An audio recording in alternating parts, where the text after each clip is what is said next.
Hello everyone, and welcome to another Minecraft update video. This is Snapshot 23W14A, and it's been an exciting weekend in the world of Minecraft with another amazing April Fool's snapshot, which I covered on the channel. In fact, I made 2 videos because there was so much. Maybe I could have even made a third. But we are done with that for now, and we're here to check out the latest Minecraft snapshot for 1.20, and we're first of all going to check out the main menu. This is because it comes complete with a new panoramic background, as we would expect for each update, and you may notice that the logo is different as well. It's been updated. Yes, the Java Edition logo now looks a lot more like its Bedrock counterpart. And if you're scratching your head thinking, I can't actually remember what the last one looked like, well don't worry, I've got you covered. Here it is, of course, on the screen. You may have also been wondering why the thumbnail for this video said Mince Raft, because this image can be found inside of the game. There is actually an incredibly rare chance that when you load up the game, the Minecraft logo might say Mince Raft. And next, let's take a moment to see the entirety of the panorama once it's been sped up in the video editing. Obviously, it's taken in the cherry blossom biome, and this is to celebrate the new biome in 1.20. And one comment I have about this panorama is that it's gorgeous. It's taken at that time of the day where the light level starts to come down and the sky looks amazing, but it does mean that the image is a little on the darker side, and maybe it could do with some brightness and saturation, just like I've done right here. Now let's check out some survival changes. I got my piece of bamboo, I got a desert temple here where there's been some changes to the room inside. I am talking about the new room where you can find suspicious sand. The idea is that you'll see more sand blocks at the top here, and you should always be able to see one piece of suspicious sand, which you can now plant bamboo onto. Yeah, I'm not sure if anyone was asking for that, but this should make this area a little more discoverable for new players coming into the Desert Temple. So, book enchantment basics. The level will be determined by the amount of bookshelves that connect with the enchanting table in the middle, which you can block by doing something like placing down some torches. You see, now the level is much lower. The change here is that there's now going to be a list of items that won't actually block that. Glow lichen is one of them, for example. There it is, we have 30 levels. And also on this list is water. This will no longer block the enchantment level. Also in this list you can find snow, and these can be made into multiple layers. You can make it look like a full block, and I'm curious if that'll block it. And what would you know, it doesn't actually block it. Fire and crimson roots also appear on this list.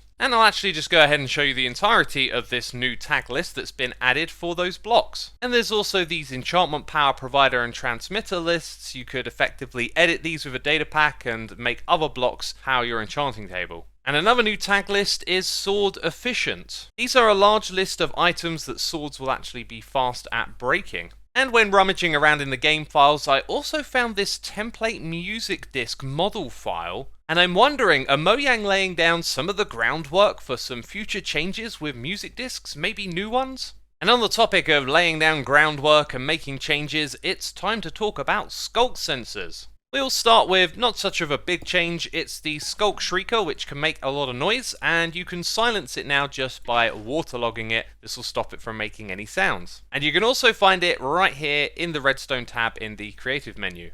Now, the Calibrated Sculk sensor has had a couple of big changes here. One is its active cooldown. If we put this alongside a regular Sculk sensor and start to place blocks, we can see them get activated at the same time, but you'll notice that the Calibrated Sculk sensor is ready to go again a little quicker than the Sculk sensor on the right.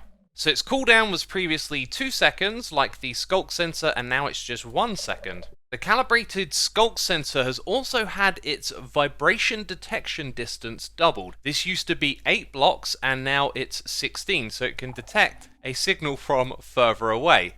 And for comparison, the regular Sculk sensor is still 8 blocks. So if we go a little closer, then they both get activated. And 2 things here to remember is that it takes time for a vibration further away to travel to the Calibrated Sculk sensor. When we create vibrations right next door, it picks it up a lot quicker.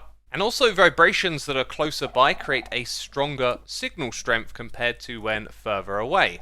That is what this giant circle of colourful blocks is here to represent. And we got another smaller one over here which represents the range of the regular Sculk sensor. And I built this based off of an image that King B-Dog shared on Twitter. This is from one of those Mojang testing worlds where they test features and they have beacons and command blocks to tell you if the features are working correctly or not. And shout out to King B-Dogs for taking the time to explain to me what exactly is going on here, as I really wanted to do a good job explaining this to you all. And I definitely totally misunderstood what all of this is about, but now I know exactly what's going on. This is about the signal strength that a calibrated Sculk sensor will create and where that vibration came from. So around where this is placed, there are different areas that will correlate to the different signal strengths. So from black through red and orange, all the way down to green and blue, and finally cyan.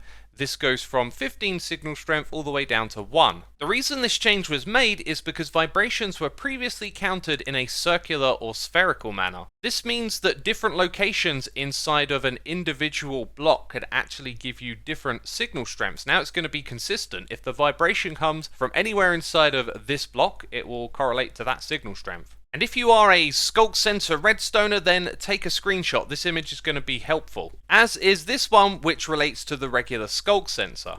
And translating a range of 16 blocks to 15 signal strengths is obviously a lot neater looking than translating it from a range of 8 to 15 signal strengths. So that's why the layout here is a little bit quirky. So hopefully I did a good job explaining that. Please let me know with a comment, because I have made mistakes in the past and I'm always trying to avoid them, and I feel like this time I did a good job getting the explanation out. And last but not least, there is another change that applies to both of the Sculk sensors. The redstone output that they now signal is going to be a strong one, meaning that it can push the redstone signal into the block and it will power the things that are next to that block. And quickly now, before we go any further, if you're enjoying these videos of mine where we cover the updates of Minecraft, be sure to subscribe so you can catch the future ones. And with that, let's crack on. Okay, next up, texture changes. And the purple terracotta seems to be the only one of significance. The shape of the sword around the middle here is a little more visible. Here is a quick before and after comparison of the change. And when rumbling around inside of the game files, I noticed there were minor tweaks and changes to the camel, the black cat, chests, all the different donkey types, even the illusioner, which isn't in survival Minecraft. These were like mostly really minor tiny changes. And some, like the horse here, a little more noticeable. Also, is it me, or are those eyes absolutely cursed in this configuration?